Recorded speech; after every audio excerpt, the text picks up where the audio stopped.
स्वागत है हमारे YouTube channel teaching exam overload पे। आज के सेशन के अंतर्गत हम EVS NCERT के अंदर पदार्थों का पृथक्करण पे पढ़ेंगे।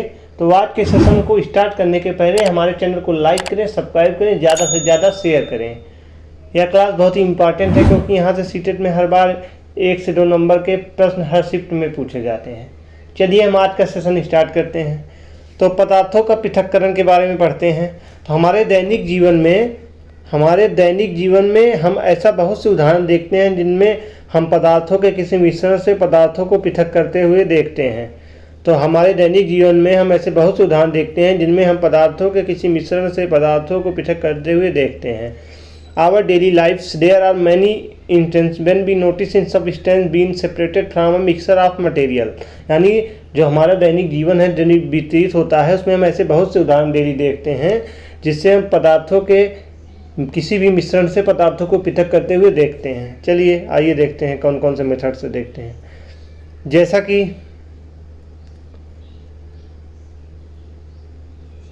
जैसा कि पहला मेथड है,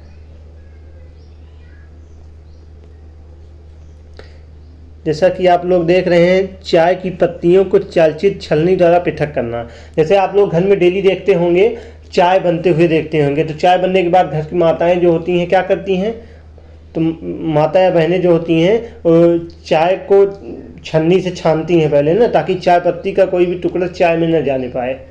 तो एक मेथड आपने यह देखा। दूसरा मेथड कभी आपने ये देखा है, दूध या दही का मंथन करके मक्खन निकालते हुए? घर में आप लोग देखे होंगे कि माताएं जो होती हैं या दही जमा के उसके बाद जब उससे मक्खन अलग करती हैं मट्ठा मार के, तो वो वाला भी मेथड आप लोगों ने देखा ही होगा। अब हम पृथक्करण की विधियों के बारे में देखते हैं।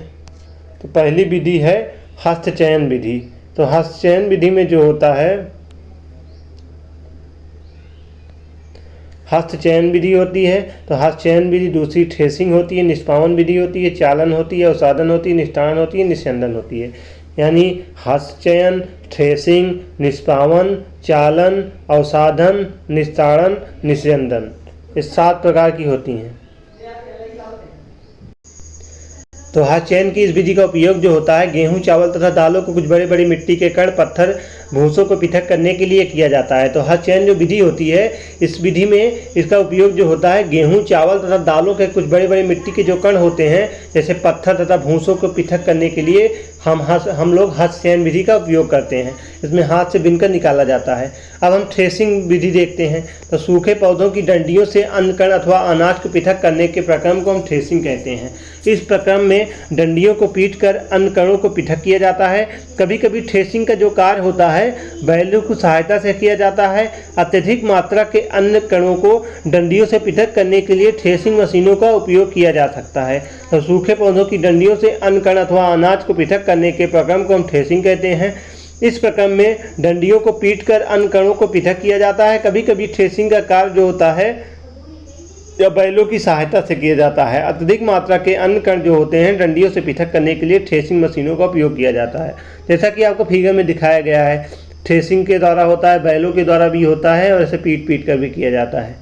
चलिए अब हम निष्पावन विधि जानते हैं। तो इस विधि का उपयोग जो होता है, निष्पावन का उपयोग होता है पवनों तथा वायु के झोंकों द्वारा मिश्रण से भारी तथा हल्के अवयवों को पृथक करने में किया जाता है। साधारणतया किसान इस विधि का उपयोग जो होता है हल्के भूसे को भारी अन्न कणों से पृथक करने के लिए करते हैं। तो निष्पावन का जो उपयोग होता है पवनों तथा वायु के झोंकों द्वारा मिश्रण से भारी तथा हल्के अवयवों को पृथक करने के लिए किया जाता है। साधारणतया जो होता है किसान इस विधि का उपयोग हल्के भूसे को भारी अन्न कणों से पृथक करने के लिए करते हैं। अगला विधि है चालन। कभी कभी हम आटे के व्यंजन बनाने की इच्छा होती है। हम इसमें उपस्थित चोखा तथा अन्य अशुद्धियों को पृथक करने की आवश्यकता होती है। इसके लिए हम चलनी छन्नी का उपयोग करते हैं। तो आप लोगों ने देखा होगा कि कभी कभी जब आटे से कोई व्यंजन बनाना होता है तो उससे पहले माताएं जो होती हैं आटे को अच्छी तरह से चालती हैं। तो चालने से उसमें कुछ भूसी वगैरह जो होते हैं, छोटे छोटे गेहूं के कण वगैरह होते हैं, वो निकल जाते हैं, आटा शुद्ध हो जाता है। तो इस विधि को हम चालन कहते हैं। या आप लोगों ने देखा होगा रेत घर में कभी काम लगा हो तो रेत चाल कर फिर सीमेंट मिला के उसको प्लास्टर वगैरह किया जाता है। तो यह सब चालन विधि कहलाता है। इसमें जो होते हैं छोटे छोटे कण वगैरह निकल जाते हैं चालन से। चलिए अब हम देखते हैं अवसाधन, निस्तारण तथा निस्यंदन। तो कभी कभी मिश्रण के अवयवों को निष्पावन अथवा हस्तचयन द्वारा पृथक करना संभव नहीं होता। उदाहरण के लिए चावल तथा दाल में धूल या मिट्टी जैसे हल्के कण हो सकते हैं। चावल तथा दालों को पकाने से पहले जल से धोया जाता है। तो कभी कभी मिश्रण के अवयवों को निष्पावन अथवा हस्तचयन द्वारा पृथक करना संभव नहीं होता। उदाहरण के लिए चावल तथा दाल में धूल मिट्टी जैसे हल्के कण को हो सकते हैं। चावल तथा दालों को पकाने से पहले जल से धोया जाता है। इसे हम अवसाधन, निस्तारण या निस्यंदन कहते हैं।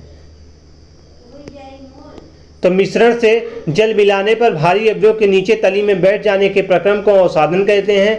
अवसादित मिश्रण को बिना हिलाए जल को मिट्टी सहित उड़ने की क्रिया को हम निस्तारण कहते हैं। तो मिश्रण से जो जल मिलाने पर भारी अवयव को नीचे तली में बैठ जाने की प्रक्रम को अवसाधन कहते हैं। एवं अवसादित मिश्रण को बिना हिलाए जल को मिट्टी सहित उड़ने की क्रिया को हम निस्तारण कहते हैं। तो आप लोग अवसाधन और निस्तारण समझ गए होंगे। यहाँ से सीटेट में प्रश्न बन चुका है, तो आप लोग ध्यान से देखिएगा। तो मिश्रण से जब मिश्रण में हम जल मिलाने पर जो उसमें भारी अवयव होते हैं वो नीचे तली में बैठ जाते हैं, तो जो यह प्रक्रिया होती है इसे हम अवसाधन कहते हैं। वहीं अवसादित मिश्रण को बिना हिलाए जल को मिट्टी सहित उड़ने की क्रिया को हम निस्तारण कहते हैं। चलिए, जैसा कि आप लोग फिगर में देख रहे होंगे, अवसाधन, निस्तारण। चलिए अब आगे तेल तथा जल को उनके मिश्रण से इस विधि द्वारा पृथक किया जा सकता है। तो तेल तथा जल को उनके मिश्रण की विधि द्वारा पृथक किया जा सकता है।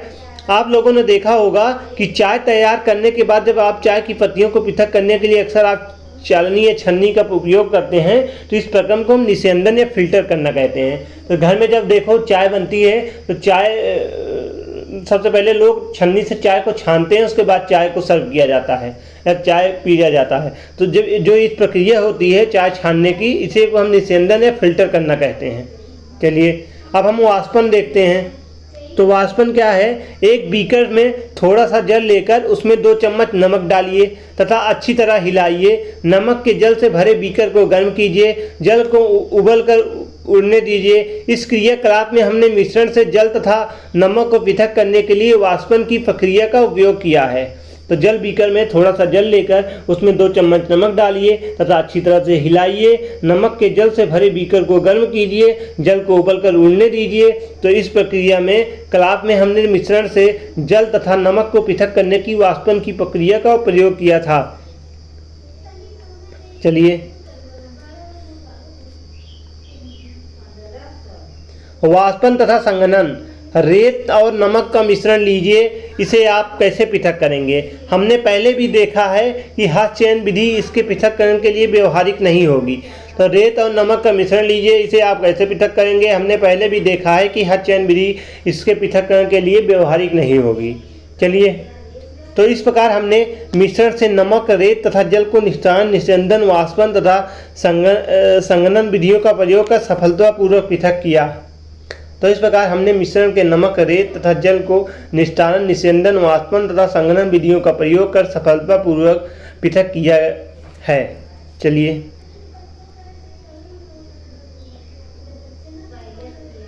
आपने कई विधियों द्वारा जल से पंख जैसी अशुद्धियों को पृथक करने का प्रयास किया।